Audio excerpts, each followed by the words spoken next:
Welcome back YouTube, I have Ahmad again from In-Depth Tech Reviews, and finally the Pixel 5 is here. Sorry for taking so long to make this review, but as usual I have to import any Pixel device from the US to Dubai, which takes some time. Putting that aside, let's see how good is the Pixel 5. This is the most affordable flagship Google ever made. Google received a lot of criticism in the past for its weird phone designs and the high price tags, so with the Pixel 5 they tried to play it safe, focusing only on the fundamentals like they did with the Pixel 4a, but they added some extra features to justify the difference in price. Now let's start with the build quality and design.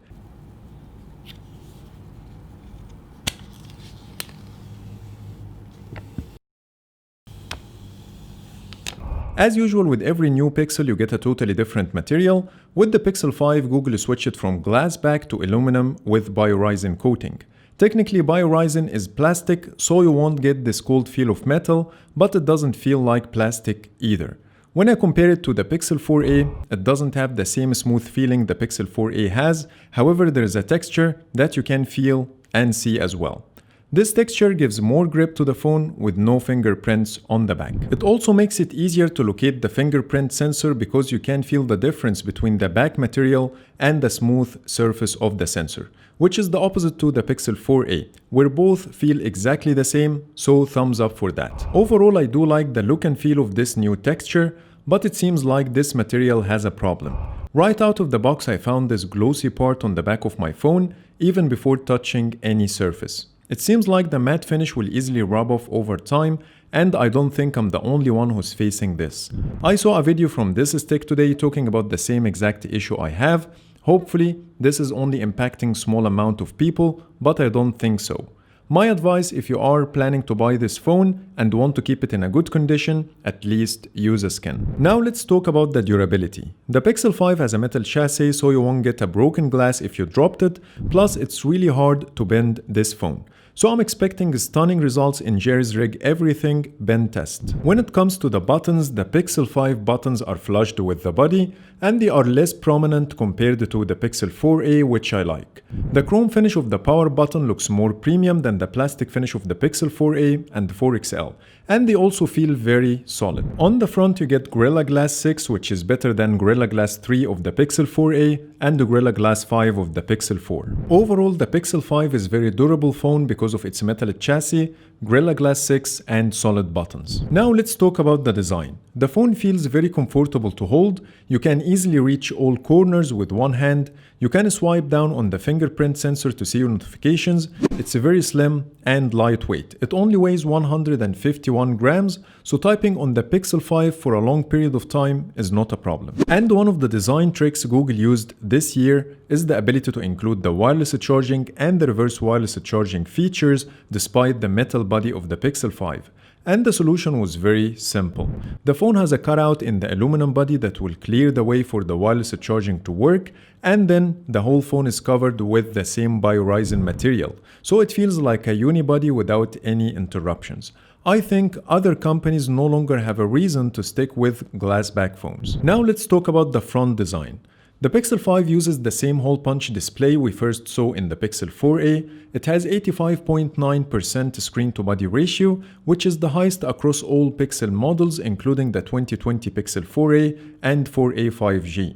The Pixel 5 not only has the smallest bezels, but also it's the only model with even bezels across all sides. So why the Pixel 5 is different? To show you this, here is the Pixel 5 and the Pixel 4a side by side. And the difference here is in the removal of the earpiece, the proximity sensor and the ambient light sensor from the top bezel and placing them under the display. So if you look closely, you will see a very tiny dot shining through the display of my Pixel 5, which is the proximity and the ambient light sensor. So by this, the Pixel 5 doesn't have any sensors or speakers in any of its bezels, and that's why they are smaller and even across all sides. While the design sounds interesting, but in reality, it's the opposite. Yes, this approach gives you a smaller form factor, even-sized bezels, and better looks, but you lose a lot in return. First, the removal of Face ID, which is one of the best features I have ever used in a Pixel device. Second, replacing the top speaker with one under the display is one of the worst things I have ever seen. The under-display speaker sounds terrible in playing music and making phone calls. I'm gonna talk about the sound quality in detail later in this video, but for now I'm not happy with the compromises Google made to give me a better looking device. I would go for a phone with a forehead like the Pixel 4 XL over a phone that looks better but with poor audio quality. Third, the removal of the motion sense might be a bummer for some people. So my overall impressions about the design and the build quality is like a mixed bag. There are very good things and bad things too. The good things are the look and feel, durability, comfort, and the presence of wireless charging and reverse wireless charging in a metal body, but this new design doesn't have any room for the Face ID or a proper earpiece for better audio quality. Now let's move on to the display quality. The Pixel 5 has a 6-inch OLED panel with a resolution of 2340 by 1080, 90Hz refresh rate, and covered with Gorilla Glass 6. The display is very bright, it has vibrant and accurate colors. I'm really happy with the quality of display panels that Google started to use since the Pixel 4a. Now let's compare the Pixel 5 display to other Pixel models. Despite the identical resolution of the Pixel 5 and the Pixel 4a, but they are calibrated differently. Here I have both side by side. They are set to 70% brightness and the adaptive brightness is turned off. Now let's take my channel's website as an example. When you look at the white background, you will see the Pixel 4a has warmer white balance than the Pixel 5. Also, the Pixel 5 screen is brighter than the 4a, even when they are set to the same level. But I will do a separate test for the brightness. Adding the Pixel 4 XL to the test, you will see the white background has a pink hue, and that's because of the ambient EQ feature that the other two phones lack. When I turn off the ambient EQ, the Pixel 4 XL will have the coolest white balance across all of them. So there is no winner here, it's just a matter of taste which one you like more. Here is a video sample to give you a better idea about the difference in colors. For me, all of them look great. They produce vibrant and accurate colors, but I personally prefer the warmer tone of the Pixel 4a the most. Now let's try to measure the peak brightness of the Pixel 5 and to compare it with the Pixel 4a and the 4 XL. The peak brightness is a level of brightness that you can't get even if you set your phone to 100%. It only works under direct sunlight. So I will use a flashlight and point it directly towards the ambient light sensor of each phone, and this will activate the peak brightness as if the phone is under direct sunlight. And for this to happen, the adaptive brightness has to be turned on. I will measure the brightness using my light meter. I will also use this cover to make sure the contact between my phone and the light meter is sealed and no other light will interfere. And finally, I will use a white background on all of them. So now let's check the results. First, I will put the phone on the light meter while the display is turned off to confirm that no light passes through my ceiling. And as you see, the light meter reading is 0. And then I will unlock the phone with the white background already active. As you see, the Pixel 5 scored 1178 lux. And that's a pretty high number compared to older Pixel models. Now let's check the Pixel 4a. The Pixel 4a scored 1127 lux, which is not far from the Pixel 5. And finally, the Pixel 4 XL. The Pixel 4 XL was the worst, scoring 1005 lux. I don't know how to convert this number to nits, but the difference between the Pixel 4 XL and the other two phones is big. And based on my previous experience with the Pixel 4a, the Pixel 5 is very bright under direct sunlight. When it comes to display smoothness, the Pixel 5 and the 4 XL have the edge over the Pixel 4a because of the 90Hz refresh rate, and that makes a big difference in scrolling and playing games. The Pixel 5 display has some color shifting when you look at it from an angle, and that's the case with the other two phones as well, but this is not a showstopper by any means. Unfortunately, I have another quality issue with this phone, but this time with the display. As you see, I have this weird spot on the right side. It seems like this area doesn't have any oleophobic coating because my fingerprints stick more and it's extremely hard to clean. This issue annoys me the most under direct sunlight because it becomes more obvious. So here's how it looks in direct sunlight. By the way, you can overcome this issue by using a screen protector, but I recommend returning the phone instead. Overall, I do like the display of the Pixel 5 in terms of colors, quality, brightness, and the 90Hz refresh rate, but the quality issue I have impacted my experience badly. But if you don't have the same issue, this phone has a very good display. Now let's talk about the sound. And as I mentioned before, the under-display speaker sounds terrible in playing music and making phone calls. The sound is extremely muffled and has an annoying resonant sound. But watching videos and playing games was not an issue for me. Let's start with the music sample and compare it with the Pixel 4a and 4XL.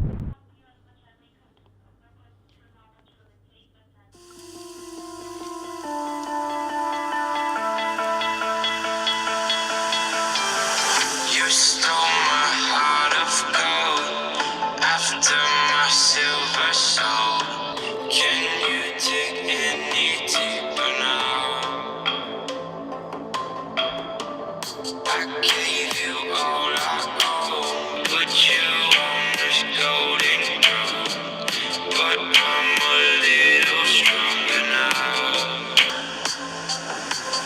You cashed in on my promises. You know I'm too generous. Now I've learned to never help you out, 'cause I'm done cleaning up your mess.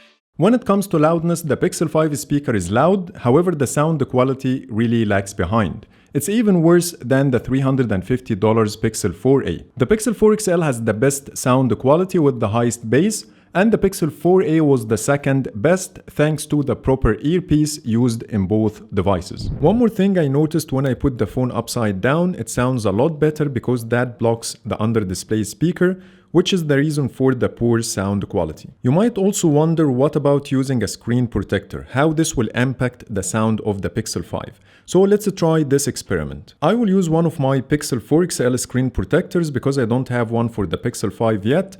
Then I will play some music and make a call with and without the screen protector to show you the difference.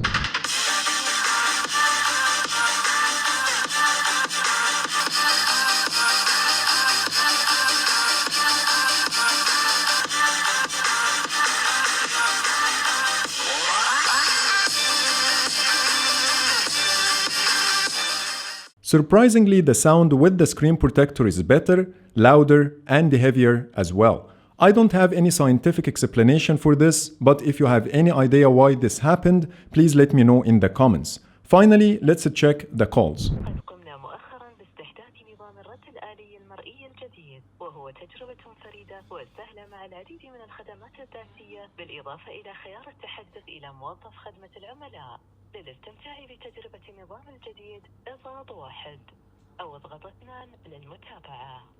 I couldn't spot any difference in phone calls. Maybe they are different, but the difference is not noticeable at low volume. Overall, I don't like the sound quality by any means. I'm personally shocked that Google decided to release its flagship of 2020 with this poor sound quality. So if you listen to music directly from the phone speakers, the Pixel 5 is not for you. Now let's talk about the battery. The Pixel 5 has a 4080 mAh battery, which is huge for its size and the mid-range processor it has. The Pixel 5 can easily give you 8 hours of screen on time with 20% battery remaining on 4G. I couldn't test it on 5G as it's not yet available in my area. Here I have some screenshots from my usage and they show 7 hours of screen on time using light theme, adaptive brightness is turned on, I used Wi-Fi only, no cellular, Bluetooth is turned on all the time, forced 90Hz refresh rate, and with a very bright wallpaper. I used mainly WhatsApp, Pixel Launcher because I was filming this review, YouTube and some other apps, and these are impressive numbers. Not to mention that you also have the extreme battery saver feature that can improve the results even further. You can also use your Pixel 5 as a power bank to charge other devices and accessories using the newly adopted reverse wireless charging feature at a maximum speed of 5 watts. You can activate the feature from the quick settings or by jumping to settings, battery, then battery share. Here you can turn it on or off and choose the battery percentage at which the feature will turn off automatically.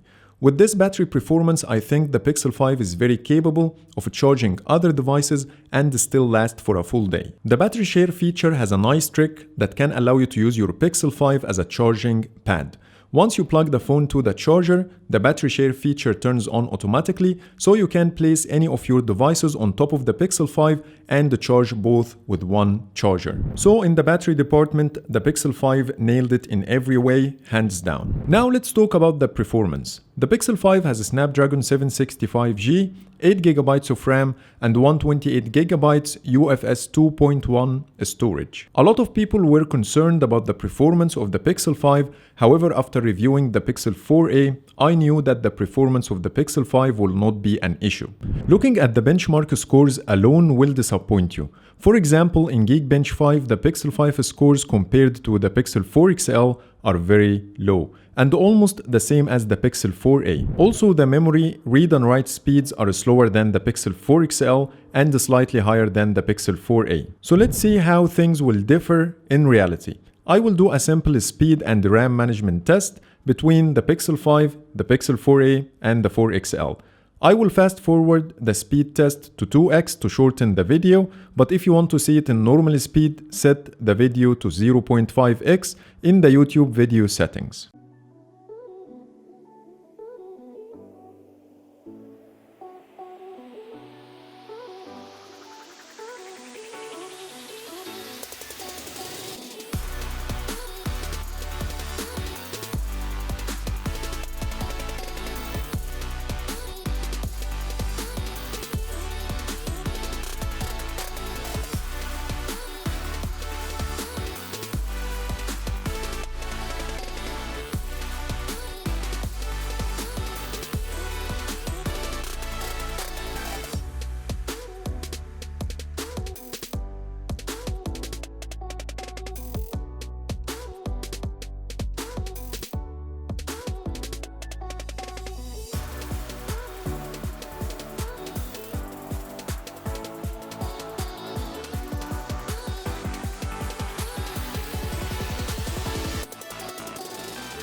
The Pixel 5 opened 8 apps faster than the Pixel 4 XL, and the Pixel 4 XL was faster in 2 apps only. Now let's see the RAM management.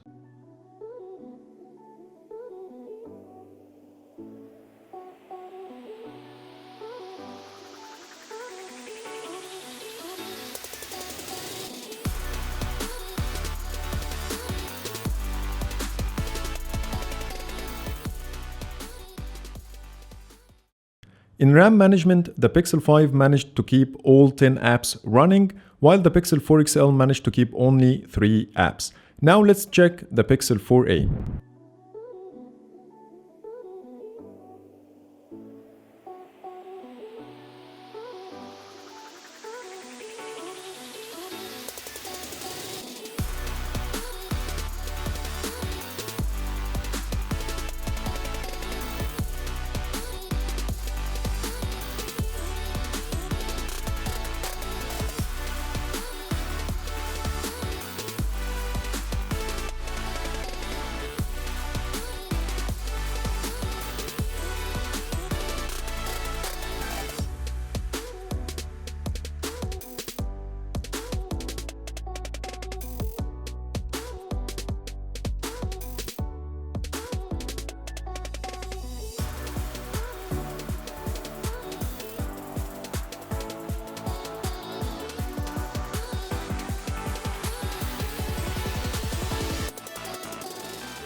The Pixel 5 opened 9 apps faster than the Pixel 4a, and the 4a was faster in 1 app only. Now let's see the RAM management.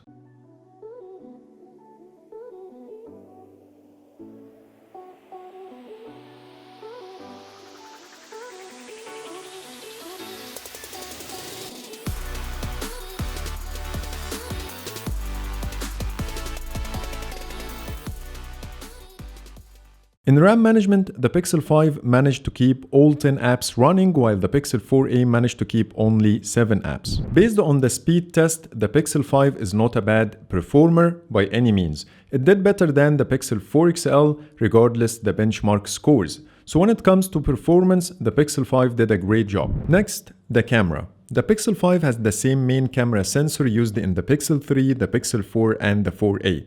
It's 12.2 megapixel sensor with f1.7. The secondary camera this time is a 16 megapixel ultra-wide lens with f2.2 and 107 degrees field of view. and on the front you get an 8 megapixel sensor with f2.0 and 83 degrees field of view. Putting the technical stuff aside, I will talk about the new additions to the Pixel 5 camera, and I will make a separate video for my detailed camera review, so stay tuned for that. Let's start with the ultra-wide camera. Here are some shots side by side with the main camera. The ultra-wide lens is not the widest in the market, but still adds a lot more to your shot. And I found the ultra-wide photos always have cooler white balance, and when directed towards the sun, it shows more lens flares than the main camera. When it comes to night photos, the ultra-wide produces darker shots compared to the main camera because of its higher focal length of f2.2 versus the f1.7 of the main camera sensor. But with night sight, the ultra-wide can produce nice shots, but they have a lot more noise. So to get the best out of the ultra-wide camera, it's better to use it in good lighting conditions. The second new feature the Pixel 5 has is taking portraits using night sight. As you see, it's a day and night difference. Night sight adds a lot of detail and exposure to the portrait, but they look totally different in terms of white balance. Night sight makes the portrait a lot cooler. So it depends on your personal taste which one you like more. And here are samples for the selfie camera, and the same thing happens. More details, more exposure, and a cooler white balance. Next, the new video stabilization modes, and I found all of them to be very useful in real life. The first one I will show you is the active. This mode is for heavy movement and it makes a big difference. Let's check it in real life. In this video, I'm running as fast as I can with the Pixel 5 and the Pixel 4 XL handheld.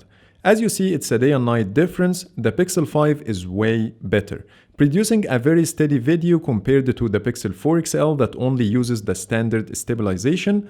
I think this mode will be the most useful across all of them. Next, the cinematic pan. This mode will record videos at 0.5x, or in other words, it will be in slow motion to give you a smooth panning effect that makes your videos look cinematic. Here are some samples using the cinematic pan. I do really like the results coming out of this mode because it will allow you to create stunning videos, but it needs some skills to be able to create good ones.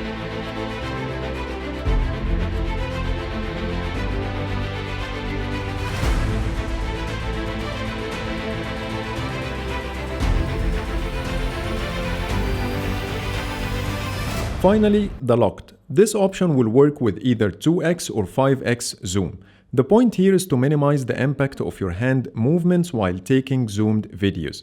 The camera will try to keep everything perfectly aligned in the scene, even if your hands are not steady. And here's a 5x zoomed video compared to the Pixel 4a. As you see, my small hand movements doesn't exist in the Pixel 5 video, and it feels like the phone is mounted on a tripod. This option is nice, but it's the least exciting, because zoomed videos doesn't look that good. There are also other changes like the new camera interface and the overdue 4K 60. Overall, I do like the new changes in the camera, like the ultra-wide, portraits with night sight, the new video stabilization modes, the 4K 60, and the new camera interface. But I hoped for two extra things: better camera sensor to decrease noise and to keep the telephoto lens. But still, the Pixel 5 takes amazing shots and you won't be disappointed. So now let's sum up everything. My final conclusion is the Pixel 5 is a good phone, but with one showstopper. Google made a lot of compromises to make this phone cheaper, but also provided good alternatives.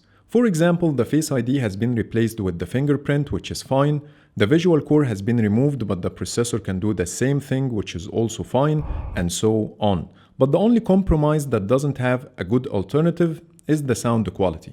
It could have been a lot better if Google used a proper earpiece like in the Pixel 4a or 4a 5G instead of the one under the display, because the difference in screen to body ratio doesn't worth the compromise. When you put the sound quality aside, there are a lot to like about the Pixel 5. First, the metal body and how solid it feels in hand. It will also give you peace of mind, so no more shattered glass. The new sort of sage color, the high quality display, the snappy performance even with a mid-range processor, the 8GB of RAM that can keep your apps running for a longer time, a solid battery performance, the reverse wireless charging, and the new camera features. So if you think you can overcome its biggest flaw by using wireless headphones more, you will enjoy having the Pixel 5. So that was my review for the Pixel 5. I hope you enjoyed watching my review. Please let me know your opinion in the comments. Also stay tuned for more videos about the Pixel 5, especially the camera. And by the way, the music and wallpapers used in this video are available in the description. Thank you so much for watching and see you the next video.